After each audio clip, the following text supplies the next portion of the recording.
muchos de los papas fueron asesinos. Pero sin duda alguna, Inocencio III sobrepasó a todos sus predecesores en homicidios.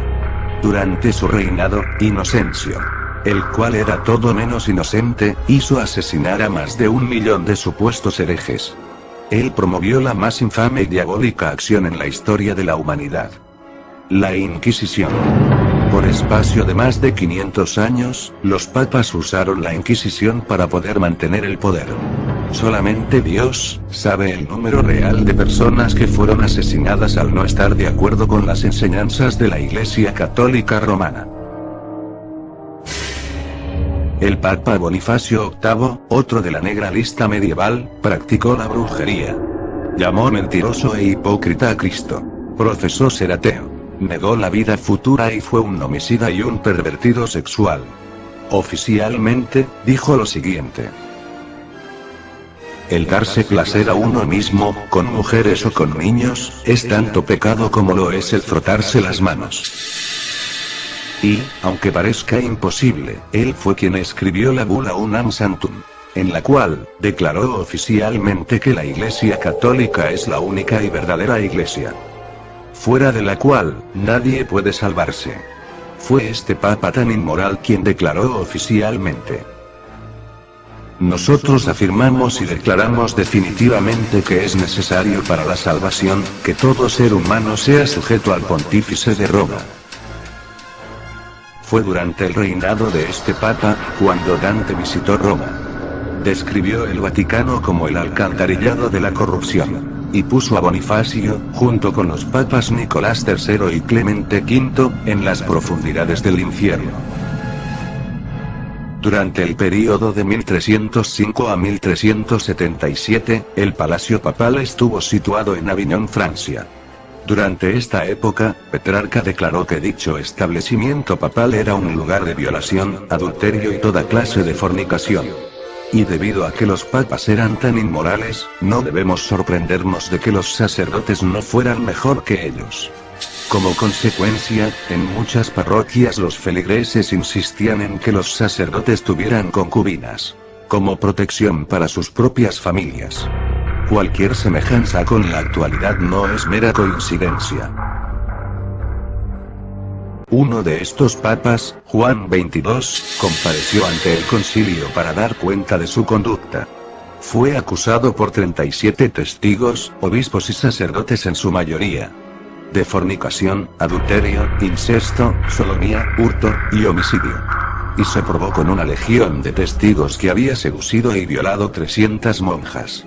Su propia secretaria, Mien, dijo que en Bolonia mantenía un harén donde no menos de 200 muchachas habían sido víctimas de su lujuria. Su señoría, Papa Juan, cometió perversidad con la esposa de su hermano. Incesto con santas monjas. Tuvo relaciones sexuales con vírgenes. Adulterio con casadas y toda clase de crímenes sexuales. Entregado completamente a dormir y a otros deseos carnales. Totalmente adverso a la vida y enseñanzas de Cristo. Fue llamado públicamente el diablo encarnado. Para aumentar su fortuna, el Papa Juan puso impuestos a todo, incluyendo la prostitución, el juego y la usura. Se le ha llamado con frecuencia el más depravado criminal que se haya sentado en el trono papal. Del Papa Pío II se dice que fue el padre de muchos hijos ilegítimos. Hablaba en público sobre los métodos que usaba para seducir a las mujeres. Aconsejaba a los jóvenes y hasta ofrecía instruirlos en métodos de autoindulgencia. Vino más tarde Rodrigo Borgia, quien tomó el nombre de Alejandro VI y ganó su elección al papado mediante chantajes con los cardenales. Práctica común en aquellos días. Antes de ser papa, cuando aún era cardenal y arzobispo, vivió en pecado con una mujer llamada Vanosa, de Catanei. Y después con la hija de esta quien se llamaba Rosa, con la cual tuvo 5 hijos. En el día de su coronación, nombró a su hijo, quien era un joven de temperamento y hábitos viles, como arzobispo de Valencia.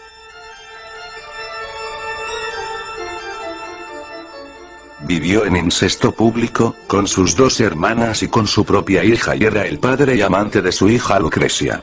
de quien se dice tuvo un hijo.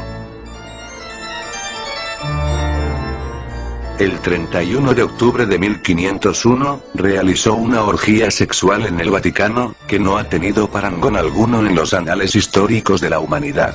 Habiendo mencionado la gran inmoralidad que ha existido en la vida de algunos papas, no quiero dar la impresión de que todos los papas han sido tan malvados como estos. Sin duda que los que he mencionado aquí fueron los peores. Pero ha sido necesario referirme a ellos para demostrar que la afirmación católica de que el papado es una sucesión apostólica, es total y contundentemente falsa. Tal declaración católica significa que todos estos papas inmorales, incluyendo a los más ignorantes y perversos, han de ser tomados en cuenta en la línea de sucesión desde el apóstol Pedro y hay que considerarlos infalibles. Cosa que está más alejada de la realidad porque hemos visto que lejos de ser infalibles han resultado ser unos verdaderos herejes, apóstatas, asesinos, adúlteros, satanistas, entre otras cosas.